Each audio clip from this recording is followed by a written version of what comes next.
Great to see you. We're shooting a documentary about car culture in the UK, and I need a second driver.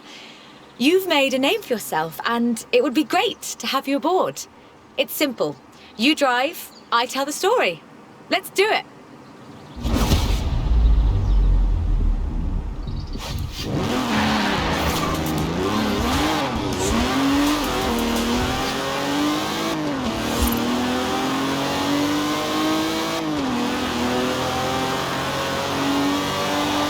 From Aston Martin to McLaren and Bentley, Great Britain is home to over a century of automotive excellence.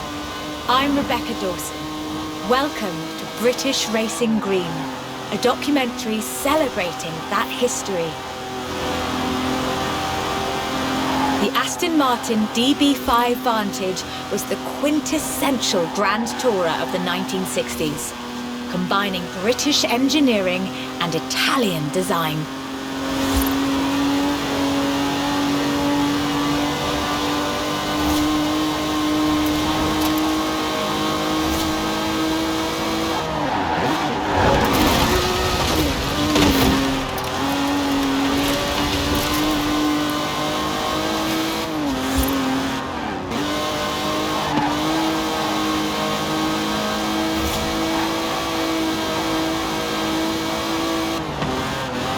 The Vantage featured side-draft carburettors and a refined camshaft profile, capable of a blistering top speed of 162 miles an hour in 1964.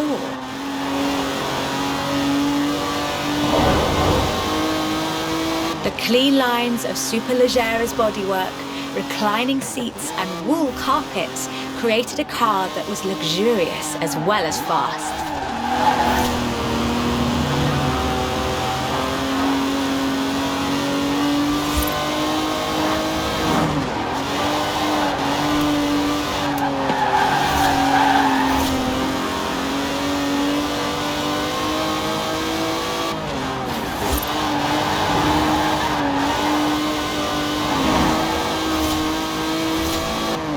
This car would form the basis for the DB range, with later cars improving on the design in many ways. But none would ever achieve the sheer, iconic perfection of the Vantage.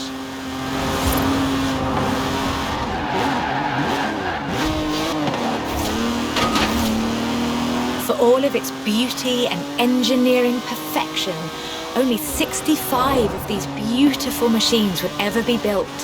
If you own one, you own a piece of British history.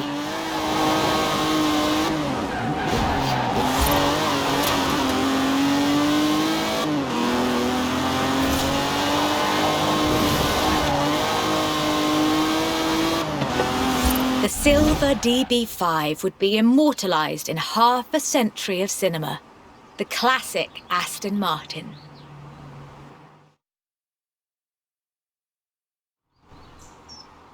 But in 2016, a new DB was unveiled, heralding the dawn of Aston Martin's second century. The DB11 is the first production turbocharged Aston Martin, but is it a worthy successor to that legacy? The short answer is yes.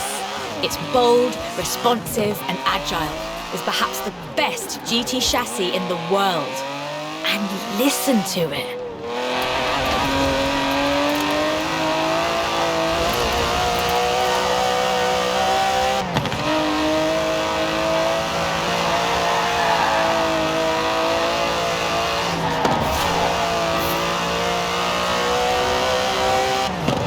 Able to hit 60 miles an hour in 3.5 seconds, the DB11's 5.2-litre twin-turbo V12 boasts a top speed of over 200 miles an hour.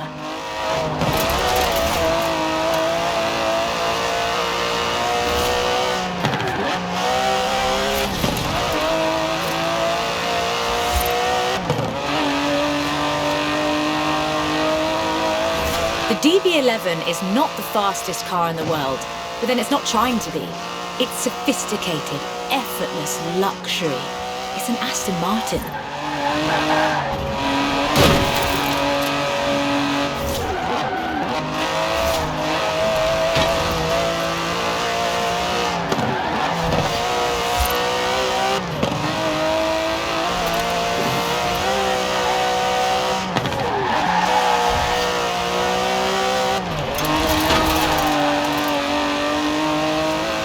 The DB11's front strakes channel air to create a virtual spoiler, providing downforce without compromising the car's clean lines. Brilliant.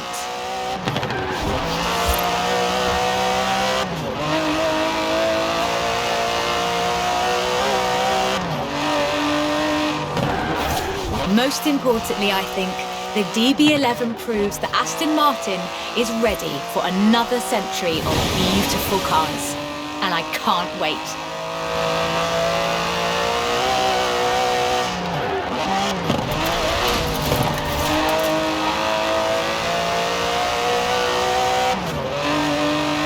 Beautiful as they are, Aston Martins are only one of many cars made in the United Kingdom. Let's see what else is out there.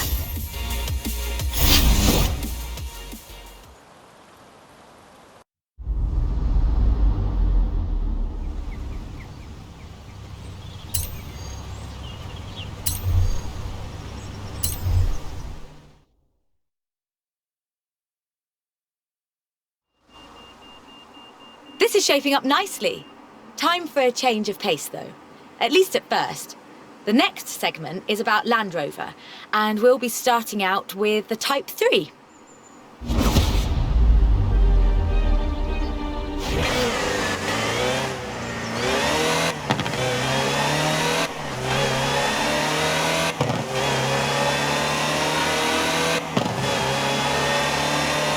Land Rover, the British sports utility vehicle.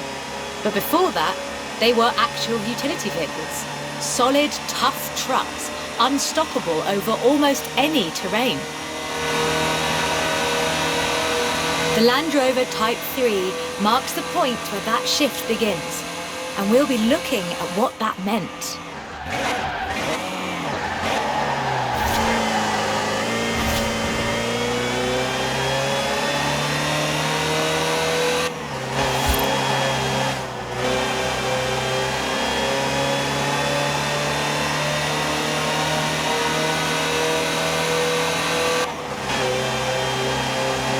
Land Rovers have taken on almost every task imaginable. They've been generators, tractors and ambulances. They've brought peace and carried medicines to disaster zones. They've even been buses.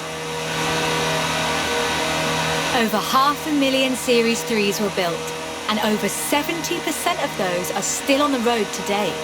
They were extensively exported and built under license abroad. Belgium, South Africa, even Australia and New Zealand. With a robust chassis and signature Land Rover engineering, the Type 3 also marked the first time that buyers could choose interior options, like seat box protectors and cubby boxes.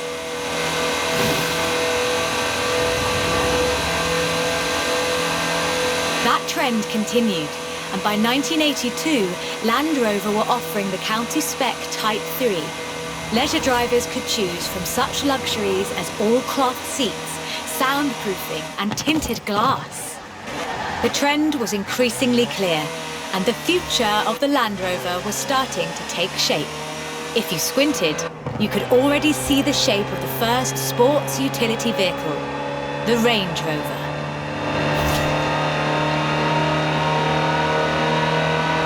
The stock Type 3 would never be particularly fast uphill. There is almost no hill that it couldn't climb, or down for that matter, if you've put a proper winch on it.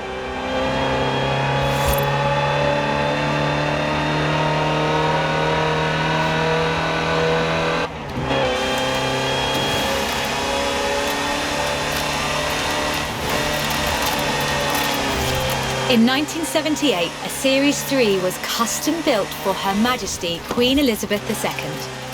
It only had 1,892 miles on the clock when it was auctioned into private hands. And it was in perfect condition. It would be. After all, she trained as a mechanic in the 1940s and will likely remain the only royal able to strip and rebuild an engine.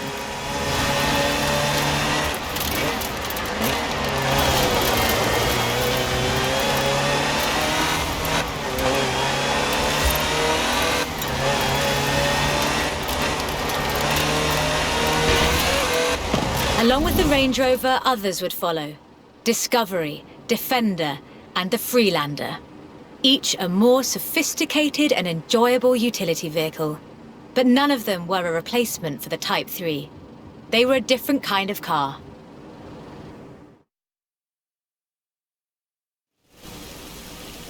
The Type 3 was arguably the first sports utility vehicle, an evolution of the design that would lead ultimately to this. The Bowler Nemesis, an off-road racing vehicle that turned into a production SUV, the Nemesis EXR. It sports a turbocharged 5-litre Land Rover Jaguar engine, crammed into a carbon fibre chassis with integral roll cage. It even has the grille, headlights and rear lights from a Range Rover.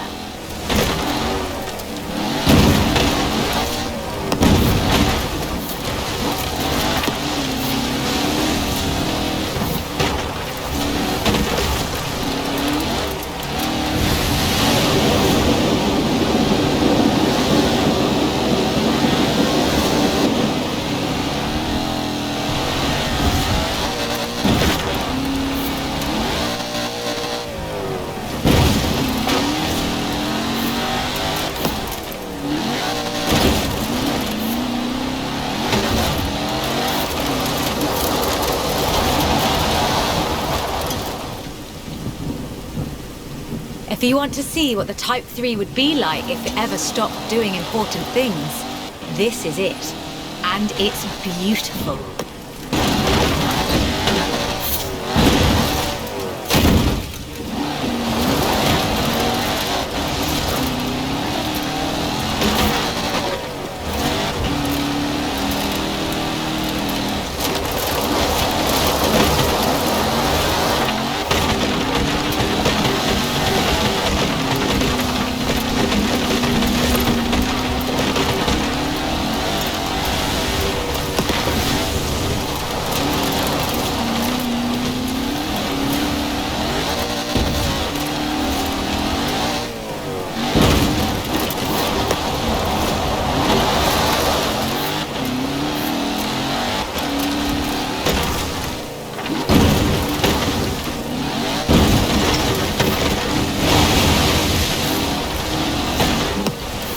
This is an all-terrain supercar.